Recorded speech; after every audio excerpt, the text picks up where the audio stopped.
नमस्कार। सत्य हिंदी में आपका स्वागत है। मैं हूं प्रभाकर मणि तिवारी। पूर्वोत्तर राज्य असम में विधानसभा चुनाव अब सामने हैं। 9 अप्रैल को 126 सीटों के लिए मतदान होना है।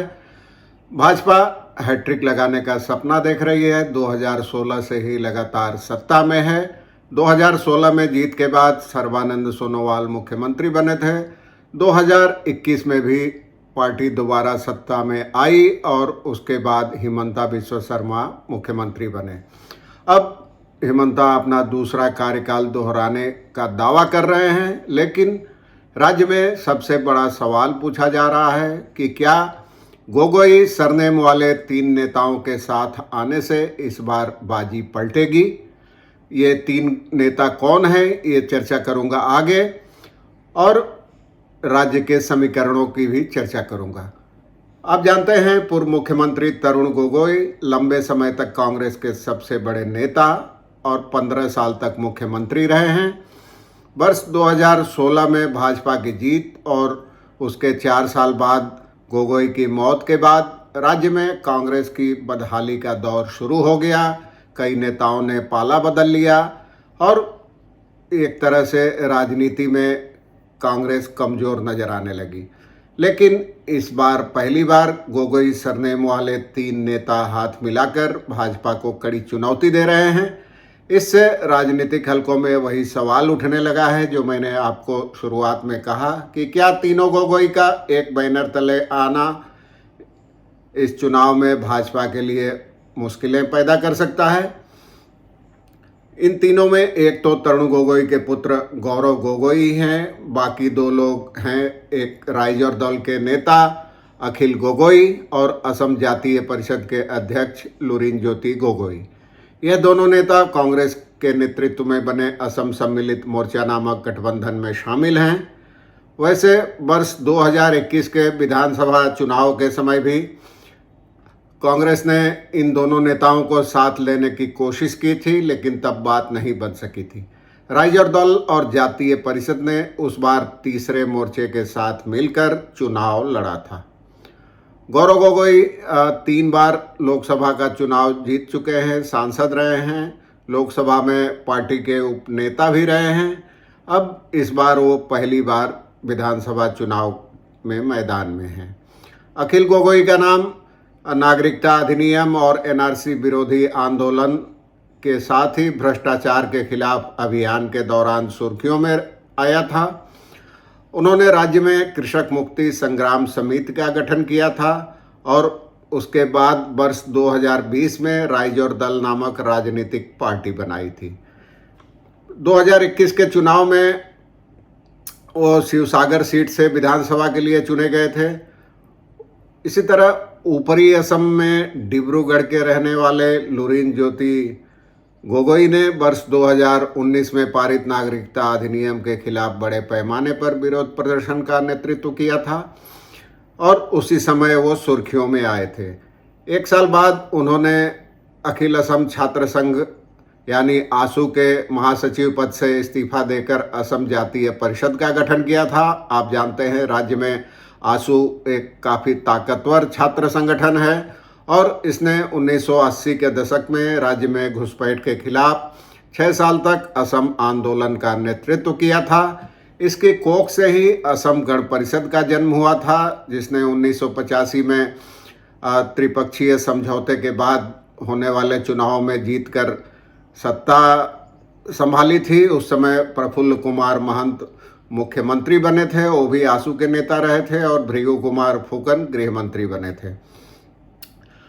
अब इस बार के विधानसभा चुनाव की चर्चा करें तो तीनों नेताओं के साथ आने से ऊपरी असम की कम से कम 45 सीटों पर तो असर पड़ सकता है। और आप जानते हैं, राज्य में माना जाता रहा है कि वही पार्टी सत्ता में आती है जिसका प्रदर्शन ऊपरी असम में बेहतर होता है। जोरहाट, डिब्रूगढ़, तिनसुकिया और चाय बागान इलाके हैं, अहोम जनजाति है, मजदूरों के वोट भी निर्णायक है। एक दौर में ऊपरी असम की एक सीट से पवन घटवार कांग्रेस के नेता लगातार लोकसभा के लिए चुने जाते रहे थे। अब ऊपरी असम के उस इलाके में अहोम समुदाय की खासी पकड़ है, कई सीटों पर निर्णायक हैं और यह तीनों गोगोई भी उसी समुदाय के हैं।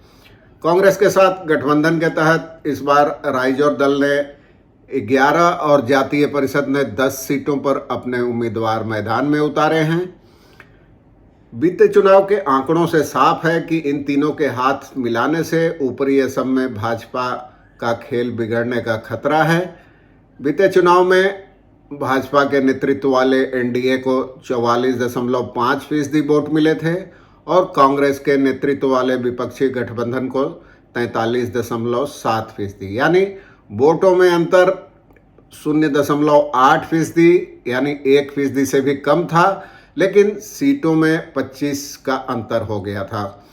और चुनाव में आप जानते हैं, राजनीति में हमेशा और चुनावी गणित में 2 और 2 4 नहीं होता है, सीधा हिसाब नहीं होता है इसका।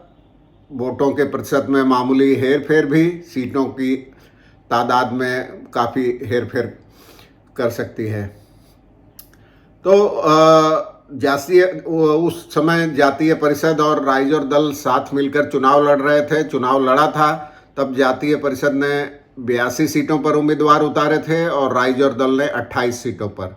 इनको क्रमशः 3.7% और 1.5% वोट मिले थे। राजनीतिक विश्लेषकों का कहना है कि चुनावी राजनीति के गणित सामान्य गणित की तरह सीधा साधा नहीं होता, हमेशा 2 और 2 4 नहीं होते। बावजूद इसके इन तीनों के साथ होने से कई सीटों पर समीकरण गड़बड़ाने की आशंका है। पिछली बार कांग्रेस जिन सीटों पर हारी थी उनमें से 14 सीटों पर राइजोर दल और जातीय परिषद को मिले कुल वोट जीत के अंतर से ज़्यादा थे। यानी अगर उस समय यह तीनों साथ मिलकर लड़े होते तो उन सीटों पर नतीजे कुछ और हो सकते थे। कांग्रेस नेता गौरव गोगोई का कहना है कि हमारा मकसद भाजपा विरोधी वोटों का विभाजन रोकना है।